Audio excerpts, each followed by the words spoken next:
सबका अपना अपना धर्म होता है, अपना अपना मजहब होता है।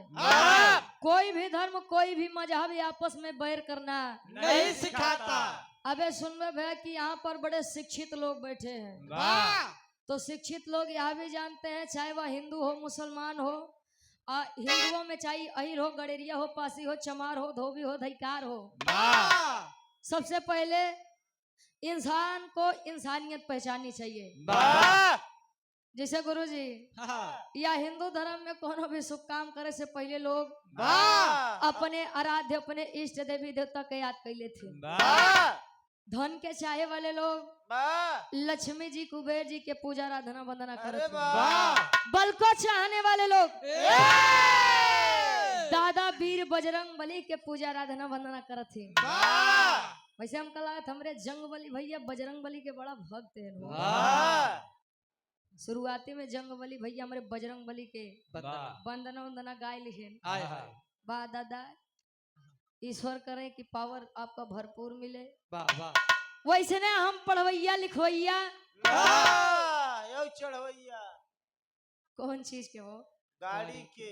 अच्छा ड्राइवर लोग जब स्टेयरिंग पकड़ा थी तो मनाव थी माई ए माई जैसे तहार नाव लेके चढ़त ही 36 घंटा चढ़ा रही माई। बड़ा पक्का ड्राइवर आ हो के कमाही तेज है। वाह बहादुर आवतनी सभा बने जगत जननी माई बीड़ा वादनी खातिर एक लाइन। फिर हम चाहत रहे कि हम अपने भैया खातिर कुछ गाय देबे, लेकिन हमरे जंग बोली भैया बड़ा बढ़िया बताओ थे कि जवाबी कलाकार। हम पहले बता देते भाई साहब हम जवाबी कलाकार नहीं है, लेकिन फिर भी कोशिश करब। आओ गुरुजी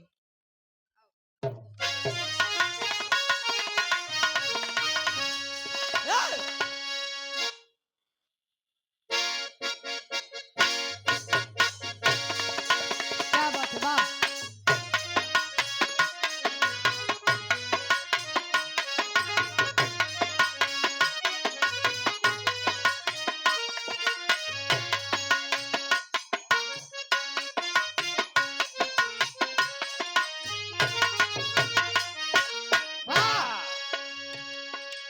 बड़ी बढ़िया गीत के संकेत बा। कहते हैं कहीं कहीं माता पिता के नाम से माता पिता के काम से बच्चों को जाना जाता है। यार फलाने के लड़का बा बड़ा बढ़िया बा, तो कहीं कहीं बच्चों के नाम से बच्चों के काम से माता और पिता को जाना जाता है। जैसे हमारे रणविजय भैया बाटन बड़ा बढ़िया काम करत है, समाज सेवी हैं, तो लोग देख के कहत हुई कि देखा रणविजय भैया के माई बाबू जात है। तो माता और पिता बच्चे एक दूसरे के पूरक होते हैं। बिरहा सम्राट स्वर्गीय गुरु हैदर अली गुरु जी इस गीत को लव कुश कांड में गाए थे। प्रभु श्री रामचंद्र जी अपने दोनों लड़का लव और कुश का देख के सोचते हैं, विचार करते हैं का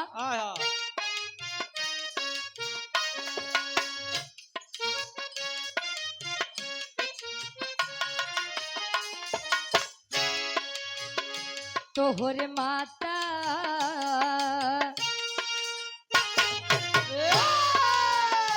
तोहरे माता पिता के धन्यवाद बा। तोहरे माता पिता के धन्यवाद बा। तोहरे माता पिता के धन्यवाद। तोहरे माता पिता के धन्यवाद बा। तोहरे माता पिता के धन्यवाद बा। तोहरे माता पिता के धन्यवाद बा। तोहरे माता पिता के धन्यवाद बा। कहे तोहरे माता पिता के धन्यवाद बा। धन्य है से माता पिता जिन्होंने आप जैसे बच्चे को जन्म दिया है। गुरुजी ये तमाल्ला समझे खातिर बूझे खातिर बिटिया ई मंच के माध्यम से बीड़ा वादनी सरस्वती माई से अरदास करे फरियाद करे कैसे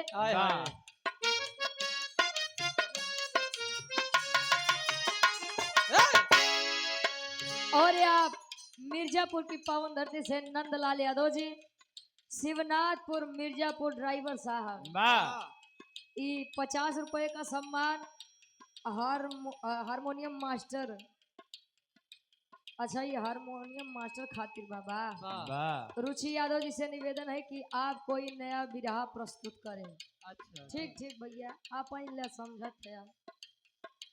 51 रुपया आशीर्वाद के चाह रही वाह बिटिया अरदास करे कैसे। हाँ तोरे बड़े बात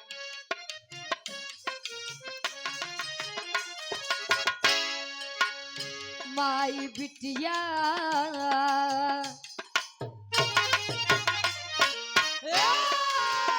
माई बिटिया के तोहरे बा सहारा माई बिटिया के तोहरे बा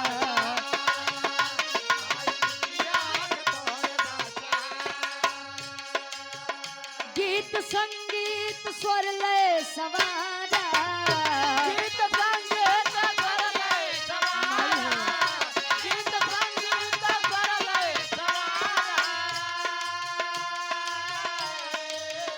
गीत संगीत स्वर लय सवारा माई बिटिया के तोहरे बा सहारा माई बिटिया के तोहरे बासारा माई बिटिया के तोहरे बासारा गीत संगीत स्वर लय सवारा गीत संगीत स्वर लय सवारा माई बिटिया के तोहरे बा सहारा माई बिटिया के तोहरे बा माई बिटिया के तोहरे गीत संगीत स्वर लय समारा हाँ माई बिटिया के तोहरे बा सहारा सहारा कहे मानिला तो पाथर नहीं मानता मानिला तो देवी देवता नहीं मानता पाथर कहे मन मानो तो मथुरा मन मानो तो काशी विश्वास है तो लोग पत्थर में भी ईश्वर को खोज लिया करते हैं वाह और विश्वास नहीं है तो साक्षात ईश्वर भी दरवाजे पर आ जाए लोग बेइज्जत करके भगा देते हैं हटा देते हैं वाह वाह माई जैसे हर महफिल में आई के लाज बचाऊ भवानी ऑपरेटर साहब हारन के आवाज कम करा साउंड के आवाज बढ़ावा अंतरा के पहले अंताल में बिटिया अरदास करत बा कैसे हारन के आवाज कम करा साउंड बढ़ावा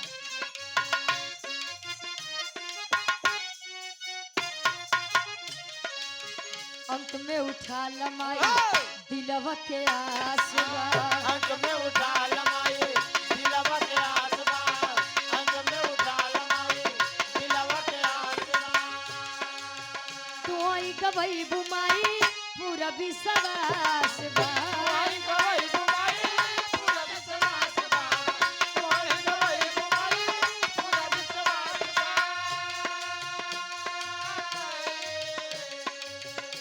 राज इंटरप्राइजेज बहरिया से भावी ग्राम प्रधान पद के आप प्रत्याशी हैं रामपुर उर्फ दौलतपुर से आप बड़े भाई आलोक यादव जी बाबा 100 रुपए का सम्मान ईश्वर करे कि विजय का तिलक आपके मत्थे पर लगे कहे अंक में उठा लमाई दिलवा के आसवा तू आई गवई बुमाई पूरा विश्वास बा चमके सोहरत गगन जैसे तारा चमके भारत गगन जैसे तारा चमके भारत गगन जैसे तारा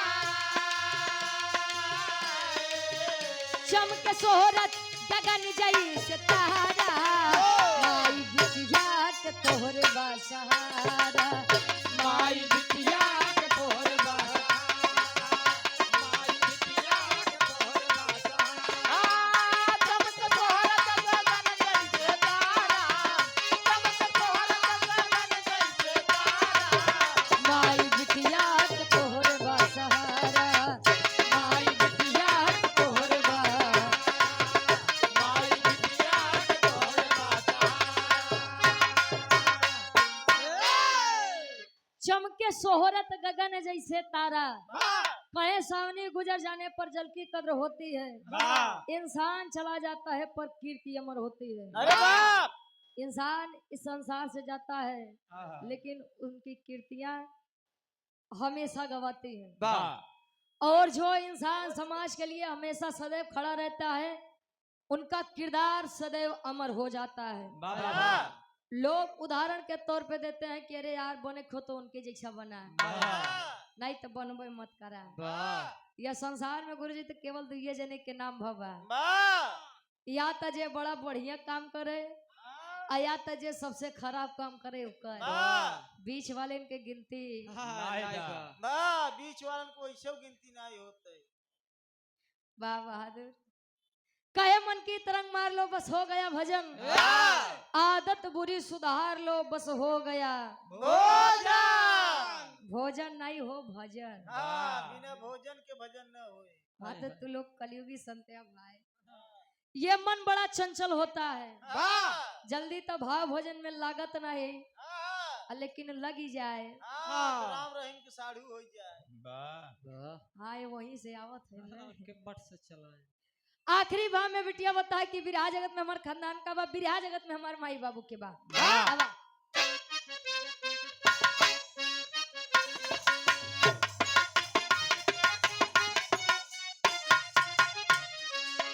गुरु बिहारी राम लाल हरि साये, गुरु बिहारी राम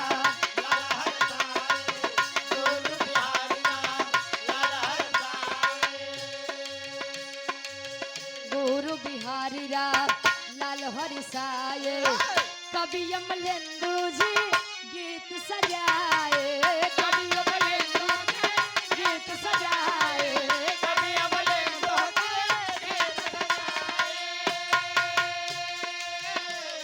आपके प्रयागराज से हमारे गार्जियन जी कवि जी आप अमलेंदु आवारा जी इस गीत को अपनी कलम के माध्यम से सजाए हैं। कहे कैसे? आय हाय गुरु बिहारी राम लाल हरि साये, कवि अमलेंदु जी गीत सजाए, कवि अमलेंदु जी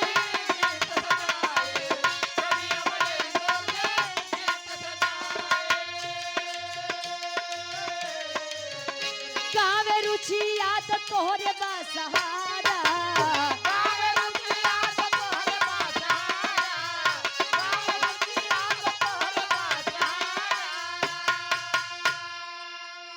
अरे त गावे रुचि याद तोहरे बा सहारा। अरे माई महफिल माई महफिल में बिटिया के उबारा, माई महफिल में बिटिया के उबारा, माई महफिल में बिटिया के उबारा। गावे रुचि याद तोहरे बा सहारा, गावे रुचि याद तोहरे बा सहारा, माई महफिल में बिटिया के उबारा,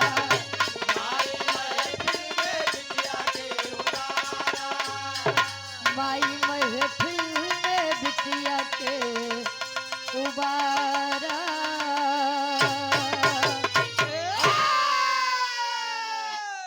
हेलो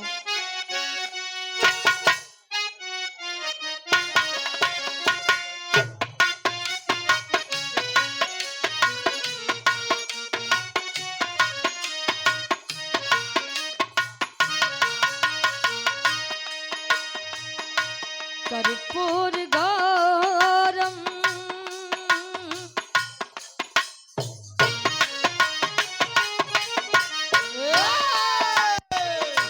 कर्पूर गौरम करुणावतारम संसार सारम भुजगेंद्रहारम।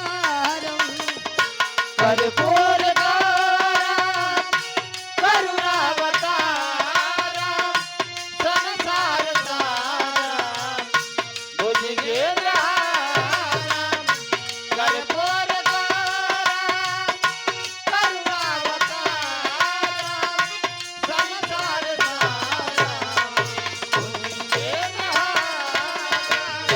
सदा वसंत हृदय रविंद्र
खोज गेंदहार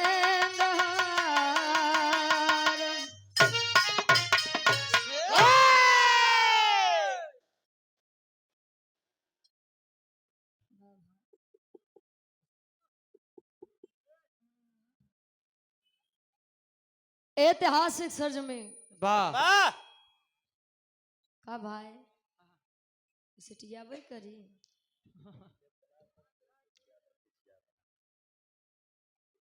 अब समय का बताइए जले बनोबन करिए तो का झूठे चिल्लाबो में हाँ के करे तनी एनर्जी बाढ़ी बाकी बेफालतू अपन खर्चा करी ओके बनावा नहीं तो माइक लाइक के चेंज करा आवा